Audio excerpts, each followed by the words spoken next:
नमस्कार बंधुगण मो ना आदि अमृतांश। ये घटनाटी मो सहित घटेनी। मुझे जन्म भी होई नथिले, किंतु विश्वास करंतु यह संपूर्ण सत्य घटना। मो मामू घरर समस्त सदस्य सहित ये घटनाटी घटी 1998 मसीह मो मामाकर जड़े संपर्क मामूकर मृत्यु हो जाइथिला। से पुरी रे रहुथिले। तांकर मात्र 26 वर्ष बयस मृत्यु हो जाइथिला।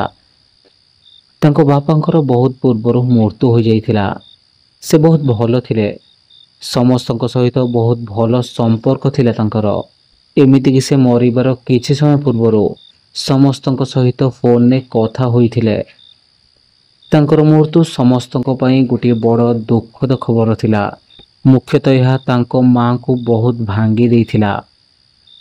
जेपरिक आमे समस्ते जानिछे, मृत्युर 10 दिन जाए मरी जाइथिबा लोकंको पई बेळिखिया खाइबा दिया जाए। सेहीपरि सेठी भी होउथिला। से मामू को ना थिला कृष्ण मामू।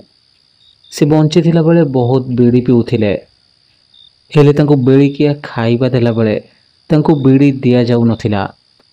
से मो अजा को बहुत भल पाउथिले। जेतेबेले भी से तांको पाखକୁ जाउथिले तांको घसी मोड़ी देउथिले। सेतेबेलକୁ कृष्ण मामू को मरिबार 3 दिन होई सारिथिला। मो आई मो मामा आ मामू को सांगरे सोइथिले। आ मो अजा टीवी रे फुटबॉल मैच देखुथिले। से केबे भूत पिशाच उपरे विश्वास करू नथिले। हठात केही जने झरकारे जोर जोर रे बाडेइला। अजा झरका खोली जहा देखिले तांको पाद तळु माटी खसी गला।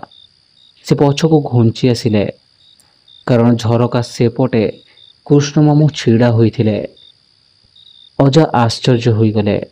जे लोक 3 दिन तळु मरी सारिछे से एठी आसी किपरि छिड़ा होइछे। से अजा को ना नहीं कहिले, कौन चिन्ही पारुन कि मु परा कृष्ण?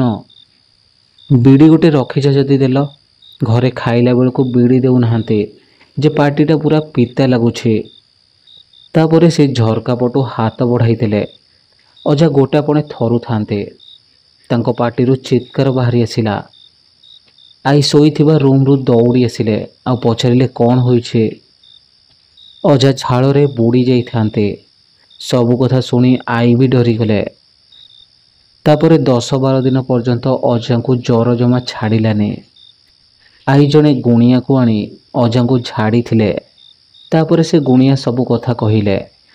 गुणिया जनक कहिले तांको कुहतु बिड़िकिया देला बेले बीड़ी खंडे मध्य देबे। तापर अजा एपरि जिनस आउ केबे देखि नथिले। हेले तापर समस्ते केबे ना केबे मो मामू किंबा आउ किए कृष्ण मामू को स्वप्न रे देखुथिले। हेले से केबे भी काहाको डरै नथिले। तांको मासिकिया समय रे मध्य अघटन घटिला। अतिथि मानक पई होइतिबा भोजन बहुत जल्दी सरी जाइथिला। समस्ते अस्तव्यस्त होई रहुथिले, कारण समस्तक स्वप्न रे कृष्ण मामू देखा जाउथिले। तांको श्रुधिकियार अन्य समस्त काम भी भलरे हेई पारु नथिला। मु आगरु कहिछि, सीए ओ तांको माँ पुरी रे रहुथिले। तांको माँ सबुदिन रिक्सा रे बसे श्रीमंदिर जाते। हेले जेबेठु तांको पुओंको मृत्यु होइथिला, से ठाकुरंको उपरे अभिमान करे आउ श्रीमंदिर जाउ नथिले। गोटे दिन तांकर जने चिन्हा पंडा आसी पचारिले, कौन होइछि माँ, देउल को कहीं आसुनो? से सबु कथा से पंडा जनक कहिले। सबु कथा सुनी पंडा जनक कहिले, मु तो दुख बुझी पारुछे, हेले ठाकुरंको एथिरे कौन दोष? से भाग्य लेखा तो बदली पारिबे नाही। आ अकाल मृत्यु कारणरो ता आत्मा मोक्ष पाउने, सेथिपई ता श्रोधिकियारे एपरि अघटन घटिछे। से लोकों को छाड़ी जीवाकू चाहूनी। तापरे से पंडा जनक कहिले, हौ तो आस मंदिर को जीवा। तू व्यस्त कहीं होछु? तू पुओ परा से जगा कालिया अच्छे, से तते केबे छाड़ी जीवनी। तापरे से श्रीमंदिर गले। महाप्रभुଙ୍କ आगरे कांदिकी सबु दुख जणाइले। तापरे तांको मन आपे आपे हालका होई गला। तापरे से पंडा जनक तांको बड़ देउल रे श्राद्ध देवाकू कहिले। तापरे से श्राद्ध देवार सबु व्यवस्था कले। ଶ୍ରାଦ୍ଧ ଦେବାର ଗୋଟିଏ ଦିନ ପୂର୍ବ ରାତିରେ କୃଷ୍ଣ ମାମୁଁ ମୋ ଅଜାଙ୍କ ସ୍ୱପ୍ନରେ ଆସିଲେ। ସେ ସଫା ଦେଖୁଥାନ୍ତି ଯେ କୃଷ୍ଣ ମାମୁଁ ତାଙ୍କ ଗୋଡ଼ ଘଷି ଦେଉଥାନ୍ତି ଆଉ କାନ୍ଦି କାନ୍ଦି କହୁଥାନ୍ତି, ମୁଁ ଆପଣ ସମସ୍ତଙ୍କୁ ଛାଡ଼ି ରହିପାରିବିନି, ଆଉ ଖାଲି କାନ୍ଦୁଥାନ୍ତି। ହଠାତ୍ ଅଜାଙ୍କ ନିଦ ଭାଙ୍ଗିଗଲା। ସେ ଉଠି ବସି ଦେଖିଲେ ସମୟ ରାତି 3ଟା ହୋଇଥିଲା। ତାଙ୍କୁ କିପରି ଗୋଟିଏ ଅସ୍ୱାଭାବିକ ଅନୁଭବ ହେଉଥିଲା। ସେଦିନ ସକାଳୁ ତାଙ୍କ ମା 22 ପାହାଚରେ ବିଧିପୂର୍ବକ ଶ୍ରାଦ୍ଧ ଦେଇଥିଲେ। ଆଉ ତାପରେ କାହାକୁ ବି କୃଷ୍ଣ ମାମୁଁ କେବେ ବି ସ୍ୱପ୍ନରେ ଦେଖାଯାଇ ନଥିଲେ। ଆଜି ବି ଆମ ଘରେ ସେ ରୁମ୍ ଅଛି ଯେଉଁଠି ମୋ ଅଜା ତାଙ୍କୁ ଦେଖିଥିଲେ। ମୁଁ କେବେ ବି ସେ ରୁମ୍କୁ ଯାଏନି, ମୋତେ ବହୁତ ଡର ଲାଗେ। ଏବେ ବହୁତ ବର୍ଷ ହୋଇଗଲାଣି। ଏବେ କୃଷ୍ଣ ମାମୁଁଙ୍କ ମା ମଧ୍ୟ ଚାଲିଗଲେଣି, କିନ୍ତୁ ଆଜି ବି ସେ କଥା ମନେ ପକାଇଲେ ବହୁତ ଭୟ ଲାଗେ। ତେବେ ବନ୍ଧୁଗଣ, ଇଏ ଥିଲା ଆଦି ଅମୃତାଂଶୁ ପଠାଇଥିବା ତାଙ୍କ ଜୀବନର ଗୋଟିଏ ସତ କାହାଣୀ।